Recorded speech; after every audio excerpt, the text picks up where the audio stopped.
بسم اللہ الرحمن الرحیم۔ السلام علیکم۔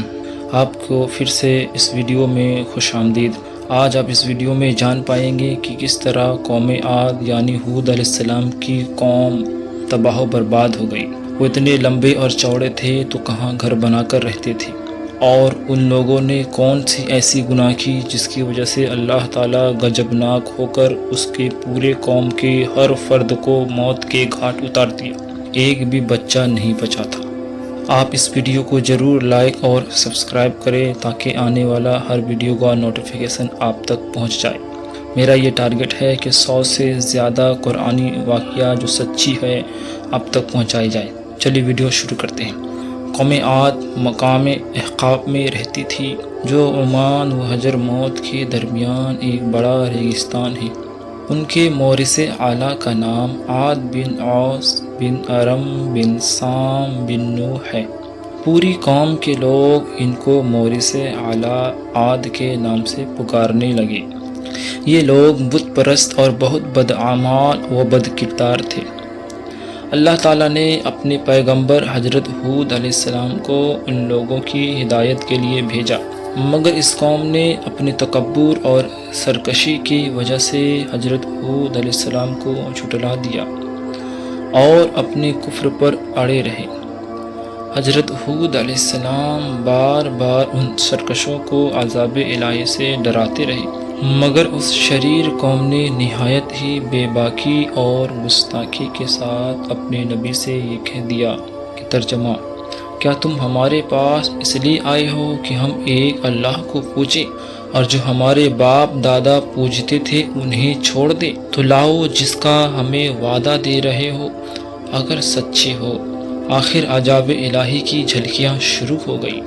3 سال تک بارش ہی نہیں ہوئی اور ہر طرف قحط و خشک سالی کا دورہ ہو گیا، یہاں تک کہ لوگ اناج کے دانے دانے کو ترس گئے۔ اس زمانے کا یہ دستور تھا کہ جب کوئی بلا اور مصیبت آتی تھی تو لوگ مکہ معظمہ جا کر خانہ کعبہ میں دعائیں مانگتے تھے تو بلائیں ٹل جاتی تھی۔ چنانچہ ایک جماعت مکہ معظمہ گئی۔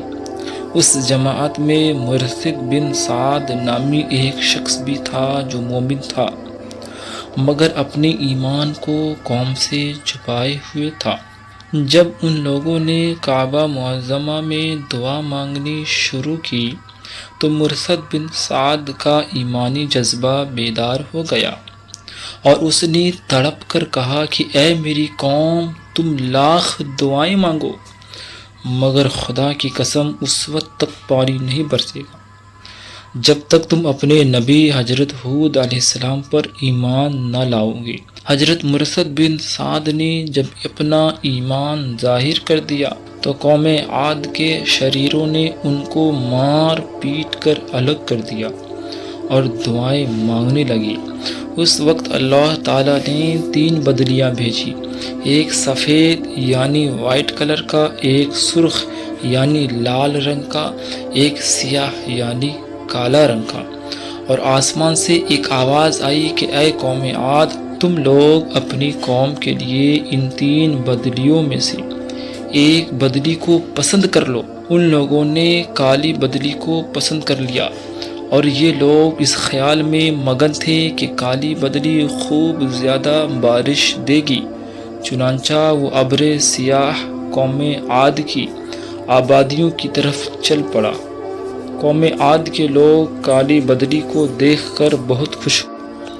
حضرت ہود علیہ السلام نے فرمایا کہ اے میری قوم، دیکھ لو عذاب الہی ابر کی صورت میں تمہاری طرف بڑھ رہا ہے، مگر قوم کے گستاخوں نے اپنے نبی کو جھٹلا دیا اور کہا کہ کہاں کا عذاب اور کیسا عذاب؟ یہ تو بادل ہے جو ہمیں بارش دینے کے لیے آ رہا ہے۔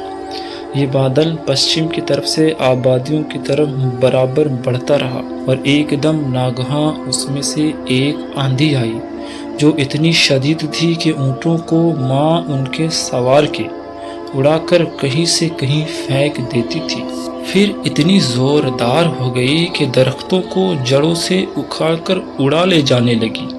یہ دیکھ کر قوم عاد کے لوگوں نے اپنے سنگین محلوں میں داخل ہو کر دروازوں کو بند کر لیا، مگر آندھی کے جھونکے نہ صرف دروازوں کو اکھاڑ کر لے گئے بلکہ پوری عمارتوں کو جھنجھوڑ کر ان کی اینٹ سے اینٹ بچا دی۔ 7 رات اور 8 دن مسلسل یہ آندھی چلتی رہی، یہاں تک کہ قوم عاد کا ایک ایک آدمی مر کر فنا ہو گیا اور اس قوم کا ایک بچہ بھی باقی نہ رہا۔ جب آندھی ختم ہوئی تو اس قوم کی لاشیں زمین پر اس طرح پڑی ہوئی تھی جس طرح کھجوروں کے درخت اکھڑ کر زمین پر پڑے ہوں۔ چنانچہ ارشاد ربانی ہے، ترجمہ: اور رہے عاد وہ ہلاک کیے گئے نہایت سخت گرجتی آندھی سے، وہ ان پر قوت سے لگا دی 7 راتیں اور 8 لگاتار، تو ان لوگوں کو ان میں دیکھو بچھڑے ہوئے، گویا وہ کھجور کے ڈنڈ یعنی سوکھے تنے ہیں، گرے ہوئے تو ان میں سے کسی کو بچا ہوا دیکھتے ہو۔ پھر قدرت خداوندی سے کالے رنگ کے پرندوں کا ایک گول نمودار ہوا، جنہوں نے ان کی لاشوں کو اٹھا کر سمندر میں پھینک دیا، اور حضرت ہود علیہ السلام نے اس بستی کو چھوڑ دیا اور چند مومنین کو جو ایمان لائے تھے ساتھ لے کر مکہ مکرمہ چلے گئے اور آخر زندگی تک بیت اللہ شریف میں عبادت کرتے رہے۔ درس ہدایت: اس واقعہ سے ہمیں کیا سبق ملتا ہے؟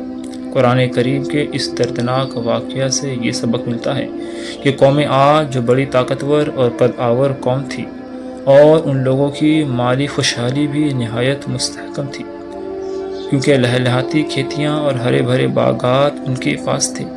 پہاڑوں کو تراش تراش کر ان لوگوں نے گرمیوں اور سردیوں کے لیے الگ الگ محلات تعمیر کیے تھے۔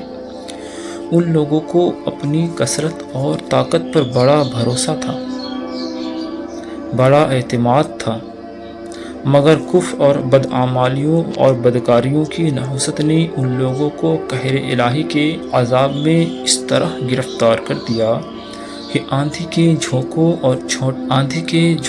اور جھٹکوں نے ان کی پوری آبادی کو جھنجھوڑ کر چکنا چور کر دیا، اور اس پوری قوم کے وجود کو صفحہ ہستی سے اس طرح مٹا دیا کہ ان کی قبروں کا بھی کہیں نشان باقی نہ رہا۔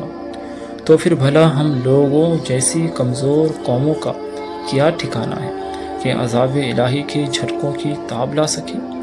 اس لیے جن لوگوں کو اپنی اور اپنی نسلوں کی خیریت منظور ہے، انہیں لازم ہے کہ وہ اللہ و رسول عز و جل صلی اللہ تعالیٰ علیہ وسلم کی نافرمانیوں اور بدعمالیوں سے ہمیشہ بچتے رہیں، اپنی کوشش اور طاقت بھر اعمال صالح اور نیکیاں کرتے رہیں، ورنہ قرآن مجید کی آیتیں ہمیں جھنجھوڑ کر یہ سبق دے رہی ہے کہ نیکی کی تاثیر آبادی اور بدی کی تاثیر بربادی ہے۔ قرآن مجید میں پڑھ لو یہ ترجمہ، یعنی بہت سی بستیاں اپنی بدکاریوں اور بدعمالیوں کی وجہ سے ہلاک و برباد کر دی گئی، اور دوسری آیت میں یہ بھی پڑھ لو یہ ترجمہ، اور اگر بستیوں والے ایمان لاتے اور ڈرتے تو ضرور ہم ان پر آسمان اور زمین سے برکتیں کھول دیتے، مگر انہوں نے تو جھٹلایا تو ہم نے انہیں ان کے لیے پر گرفتار کیا۔